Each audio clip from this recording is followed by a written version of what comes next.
Respected Professor Manoj K. Jar, respected Dr. Zafar Mahmood Saab, Professor, respected author Rahman Bhai, other dignitaries on the dais, ladies and gentlemen, Assalamu alaikum. Let me begin with a disclaimer that I'm not speaking here today as a Kashmiri Muslim, and I have absolutely no intention of collating or linking up the issues of one community with the other politically disparate, demographically distinct community.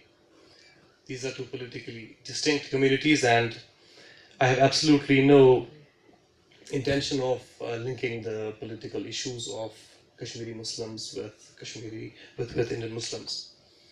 I speak here as a human being, as somebody who stands up and speaks for oppressed classes, not just within the country but across the world. I must first congratulate the author for writing such an amazing book about the deprivation and denial vis-a-vis the Muslim community.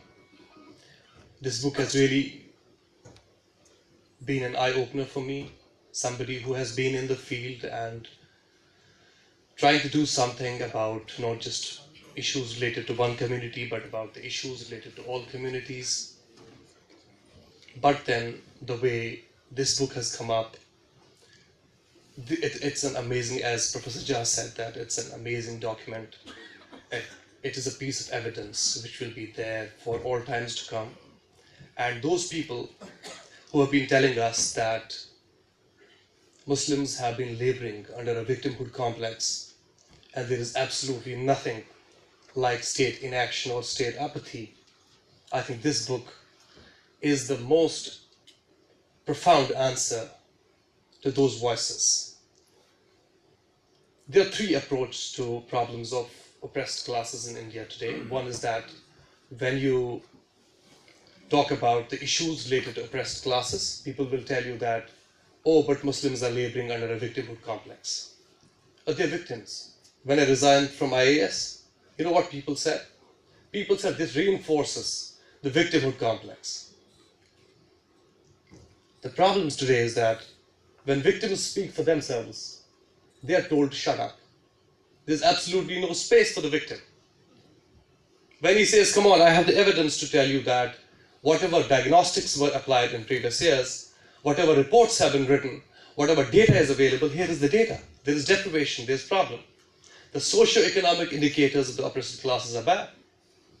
People will say, no, you should not say this.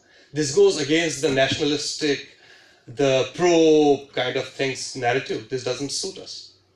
So I think with my resignation also and with the book, Mr. Rahman Bhai had what we have been trying to say is that when we speak for ourselves and when we speak for others as well, it's not necessarily that we are trying to reinforce the victimhood narrative.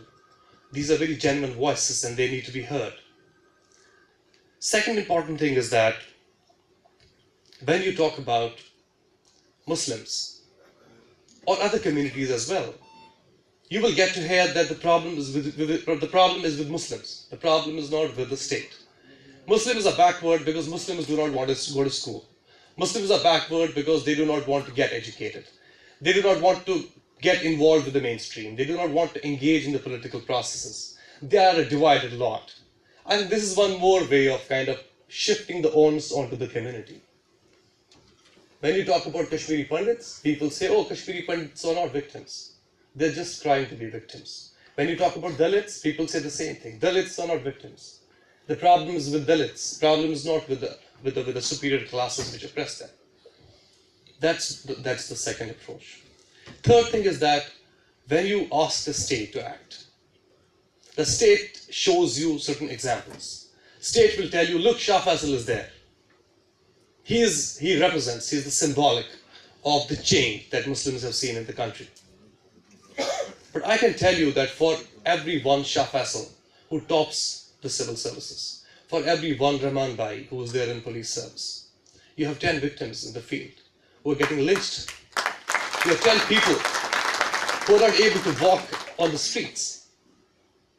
I think it will be very wrong for us to project people like me, Rahman, by other people in the civil services, and then ignore the plight of the larger community of Muslims, of Dalits, of other oppressed classes.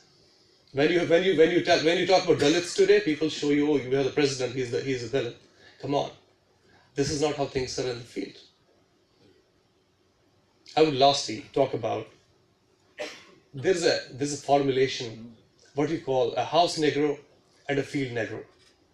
You know, when Martin Luther King was there, he had a huge tussle with Malcolm X. This is a very long story, I'll be just making it short. It's not acceptable to use the word these days, but then this formulation is something which is recorded in history.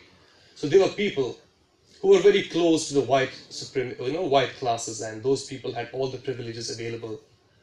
They used to live within the houses of the white people. They were people who were closer to power centers, but they were black people. When somebody would go and tell these black people that you're powerful people, you're associated with them, but finally you're black people, you're being deprived, you're not being given your rights, they would say, oh no, we are not, we are house Negroes, we are good, come on, who tells you there's no deprivation, there's no problem? There's a class of house Negroes in all oppressed classes. Those people are closer to the power centers. They refuse to acknowledge that there is a problem. I read in Rahman Bai's book about one minister. When she was asked to adopt a constituency, she could not put her foot down when she was told not to adopt a constituency which was majority Muslims. Can you imagine? You have people within the community who say there's absolutely no problem. Muslims are the happiest lot on this planet. I want to send a message to those house Negroes that you better understand the ground realities. Get your heads straight and understand the pain that Muslims in this country are facing. There's absolutely no hope for this country if the constitutional values which this country stands for are sabotaged, disrupted, and subordinated by the party ideologies, by the ideologies of people who are out there to divide people and to build a culture of hate and intolerance. I feel very sad at times that the country, the Gandhi's country, can you imagine people being killed for eating beef, for wearing a cap, for having a beard, for belonging to a subordinate class? I mean, this is not the country which we understand. I wish the way Rajasthan, Madhya Pradesh, and Chhattisgarh, they have reinforced our hope in the democracy, that the bad times are there not to last for long. I hope that in coming years, the rest of India also shows the way, and these bad times go. Thank you very much for listening to me. May God bless you all and give us the strength to face this crisis. Thank you. National Dastak की आपसे गुजारिश है कि अगर इसको बचाना चाहते हैं तो नेशनल दस्तक को सब्सक्राइब करने के लिए रेड कलर के सब्सक्राइब बटन को दबाएं, फिर बेल आइकन की घंटी दबाएं। नेशनल दस्तक को बचाने के लिए बहुत जरूरी है कि हर खबर को शेयर करें, लाइक करें, कमेंट जरूर करें। नेशनल दस्तक की आपसे गुजारिश है कि अगर इसको बचाना चाहते हैं तो नेशनल दस्तक को सब्सक्राइब करने के लिए रेड कलर के सब्सक्राइब बटन को दबाएं, फिर बेल आइकन की घंटी दबाएं। नेशनल दस्तक को बचाने के लिए बहुत जरूरी है कि हर खबर को शेयर करें, लाइक करें, कमेंट जरूर करें।